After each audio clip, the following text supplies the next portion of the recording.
Magandang umaga. Narito ang mga balita mula sa iba't ibang panig ng mundo. Ito ang Eagle News International Filipino Edition. Ngayon ay araw ng Miyerkules, Disyembre 23, 2020. Sa ating headlines. Britanya nahaharap sa isolation matapos isara ng ibang mga bansa ang border nila sa UK dahil sa bagong COVID-19 strain. World Health Organization tiniyak na kaya pa rin kontrolin ang bagong coronavirus variant na nadiskubre sa Britanya. Ontario, Canada, isa sa ilalim sa province-wide shutdown dahil sa second wave ng COVID-19. International Monetary Fund pinayagan na ang paglalabas ng $2 billion aid para sa Ecuador.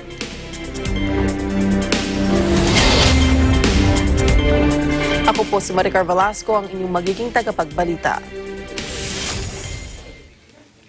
Sa detalye ng mga balita, maraming mga bansa ang nagsara ng kanilang borders sa Britanya dahil sa pangambang kumalat ang highly infectious na bagong coronavirus strain.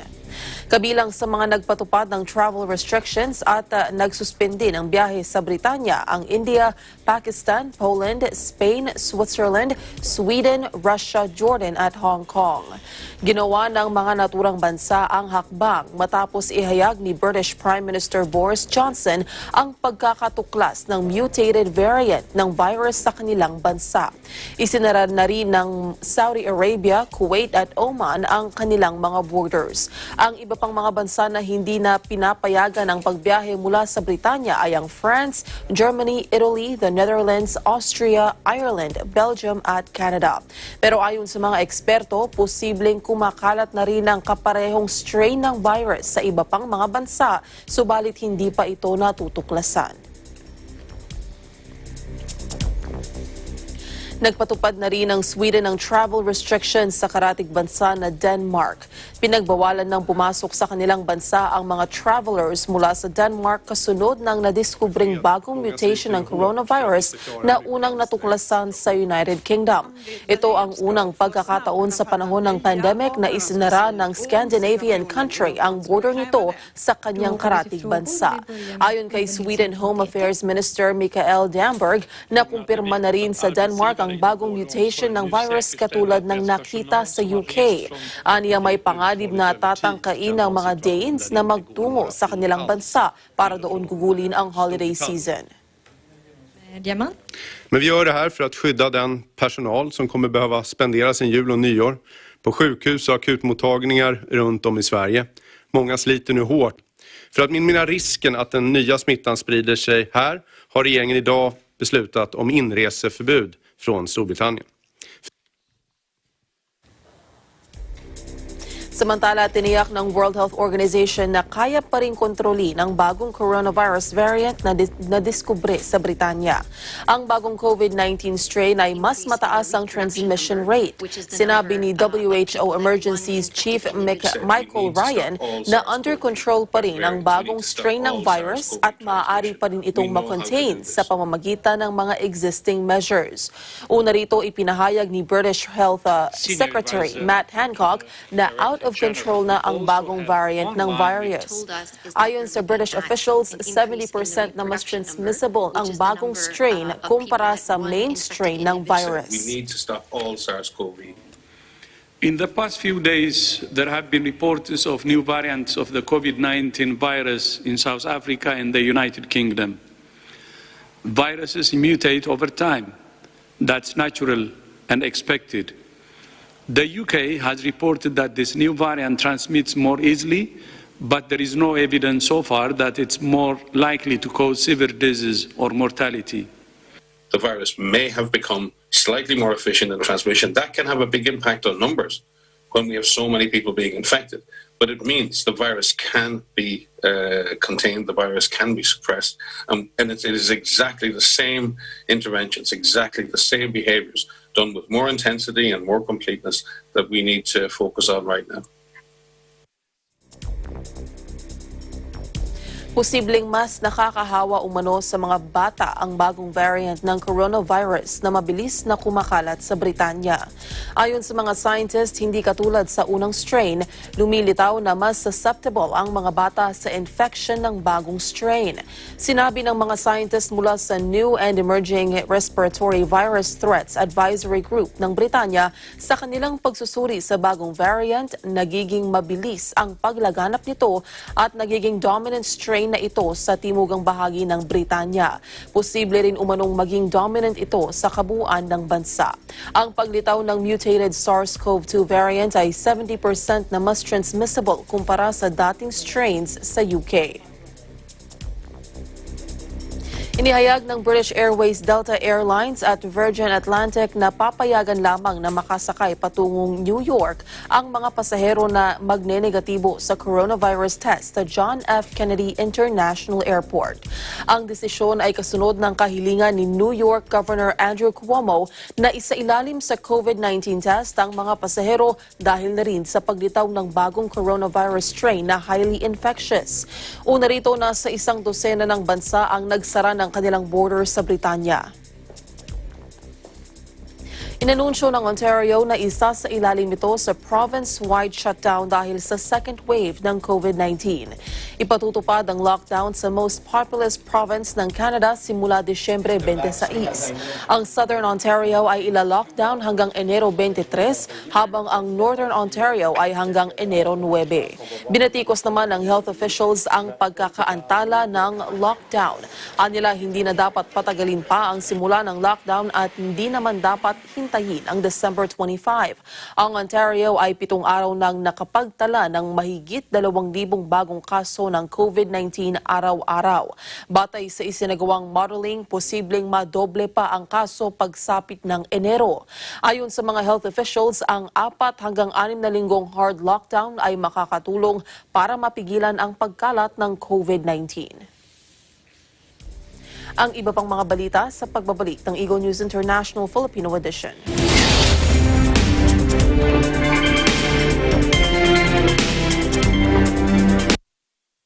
Mga mahalagang pangyayari na naganap di lamang sa bansa, kundi maging sa iba't ibang panig ng mundo, ating balikan sa Pilipinas 2020.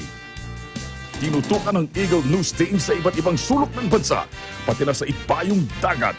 Pilipinas 2020. Hatid sa inyo ng Net25, Radyo Agila, EagleNews.ph at ng Eagle News Live. Pilipinas 2020. Abangan! Sila ang mga kinikilalang bayaning may mahalagang papel para makamit ang kalayaan at pagbabago sa Pilipinas. Pero sa panahong ito, may mga bagong bayaning nakikipaglaban sa sakit na lumaganap sa buong daigdig, ang COVID-19. Ang ating mga frontliner, gaya ng healthcare workers, mga doktor, nurses, medical technologists, at iba pang health professionals, mga pulis, sundalo, security guards, mga tauhan na nangangalaga sa seguridad at mahahalagang pangangailangan ng bawat komunidad. Ang mga bagong bayani, ating pasalamatan. Kilalanin ang kanilang sakripisyo at serbisyo para sa lahat. Kumanta, sumayaw tayong lahat. Saya-saya.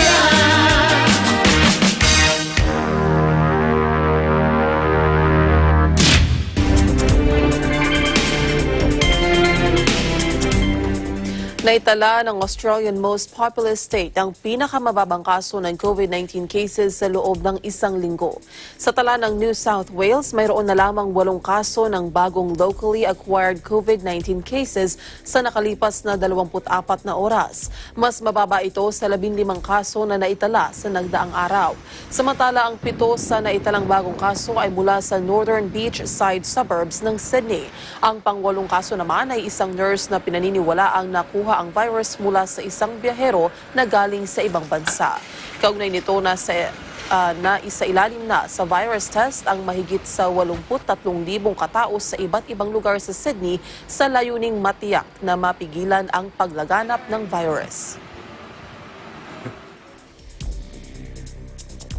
Natanggap na ng Qatar ang unang shipment ng coronavirus vaccines matapos ang ilang oras mula ng aprubahan ng regulators ang paggamit ng bakuna sa Gulf State. Una nang sinabi ng pamahalaan ng Qatar na babakunahan ng libre ang lahat nilang residente. Dumating ang unang shipment ng 14 na box ng Pfizer-BioNTech vaccine sa Hamad International Airport sa Doha, lulan ng Qatar Airways passenger Boeing 787 mula Brussels. Sinabi ni Abdulatif Alcal, chair ng National Health Strategic Group on COVID-19, na sisimulan sa Miyerkules ang pagbabakuna sa kanilang bansa. Bibigyan ng prioridad sa pagbabakuna ang mga matatanda, mga may chronic conditions at medical staff.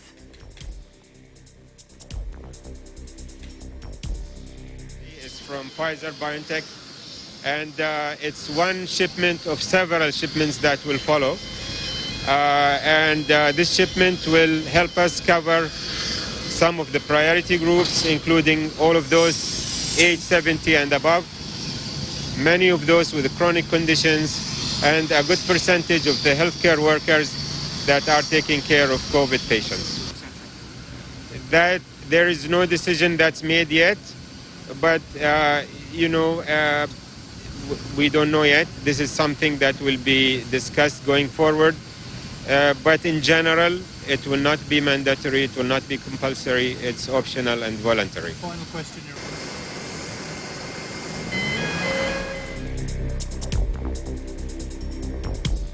Sinimulan na rin ng Estados Unidos ang paggamit ng Moderna COVID-19 vaccines. Isang nurse sa isang ospital sa Connecticut ang unang binakunahan ng Moderna COVID-19 vaccine. Sinabi naman ng nurse na si Mandy Delgado mula sa Hartford Healthcare na masaya siya at nabigyan siya ng pribilehiyo na makasama sa vaccination.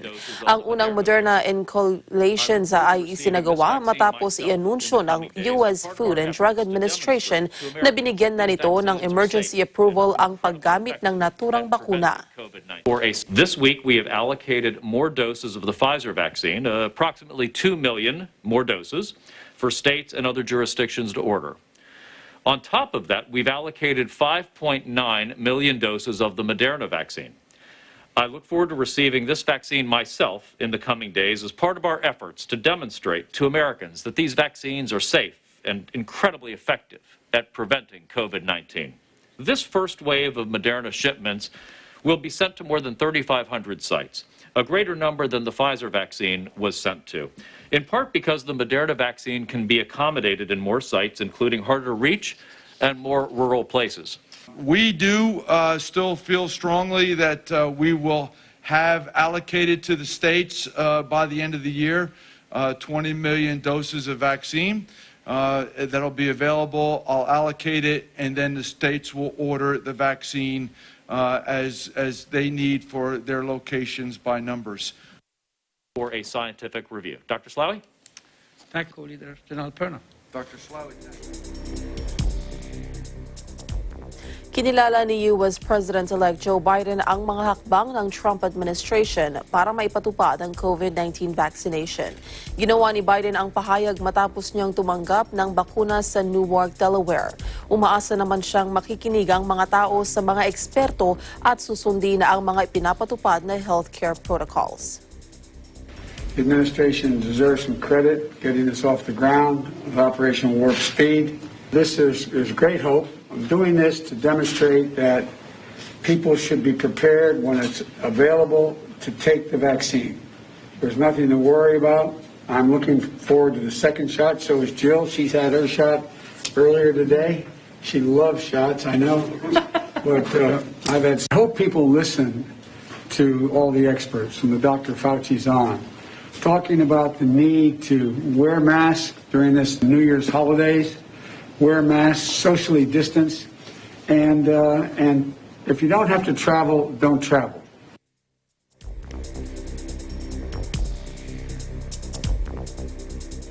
Tumulong si US Vice President-elect Kamala Harris sa kampanya ng Democrats sa Georgia para sa January 5 runoff elections. Aniya mahalaga ito para madetermina ang ideological balance ng US Senate.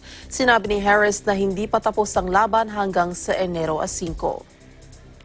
So, January 5th. January 5th. You know, 2020 has been a difficult year. 2020 has been rough. You know, people making jokes about 2020, like, we want this thing to be over. But you know what?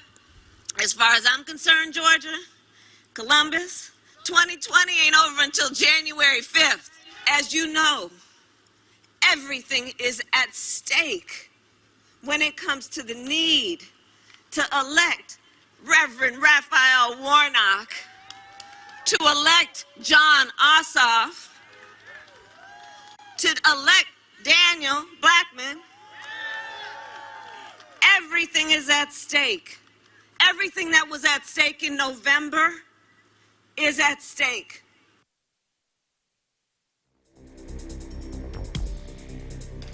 Ang iba pang mga balita sa aming pagbabalik.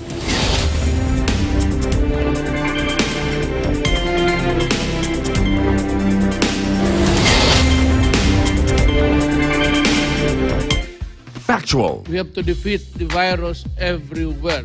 timely information, balanced, not only in the country, but also abroad. I'm certain of one thing. Interviews that people need to know. Watch Agila Pilipinas! A one-hour newscast of reports coming from regional hubs in Luzon, Visayas, and Mindanao. Know the important updates in Asia in ASEAN in Focus.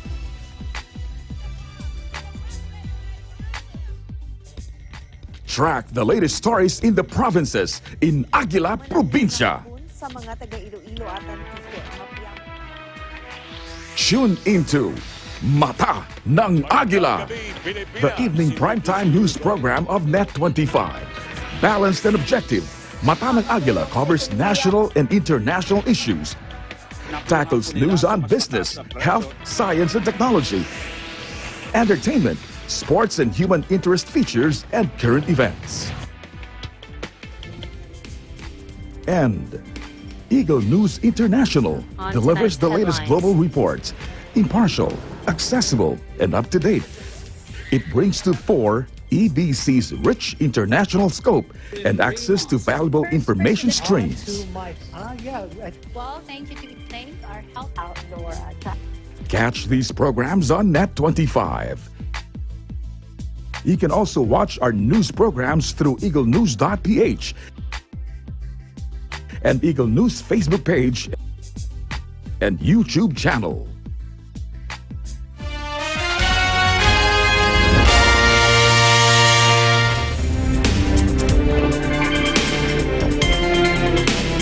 Pinayagan na ng Board of the International Monetary Fund na ilabas agad ang $2 billion na pondo para tulungan ang Ecuador na lubhang apektado ng virus pandemic. Ayon sa Washington-based lender, kabuang $6.5 billion ang aid plan na ibibigay sa Ecuador sa loob ng 27 buwan. Sinabi ni IMF Deputy Managing Director, nakikita na ang indikasyon ng pagbangon ng ekonomiya ng Ecuador. Bukod sa coronavirus pandemic, matindi ring naapektuhan ng ekonomiya ng Ecuador ng pagbagsak ng presyo ng langis na pangunahing export product nito. Apektado na rin ng climate change at coronavirus pandemic ang mga saffron farmers sa Kashmir. Punsod nito ay humina na ang kanilang produksyon ng saffron. Mas pinalala ng government security lockdowns punsod ng COVID-19 pandemic ang kanilang kabuhayan. Isa ang saffron sa pinakamahal na spice sa buong mundo. Nangangamba ang mga Cambodian na mawalan ng kanilang largest fishing area, ang Tonle Sap Lake. Alamin natin kung bakit sa report ni Judith Llamera. Ang Tonle Sap Lake sa Cambodia, ang largest inland fishing area sa buong mundo. Ito rin ang pangunahing pinagkukunan ng kabuhayan ng nasa mahigit 1 milyong Cambodians. Pero ngayon, pinangangambahang mawala ang Tonle Sap Lake. Nanganib na ring maubos ang mga isda at iba pang water creatures sa naturang lake. Ito'y matapos bumaba sa 5 meters o 16 feet ang water levels nito sa mga nakaraang taon, batay sa ulat.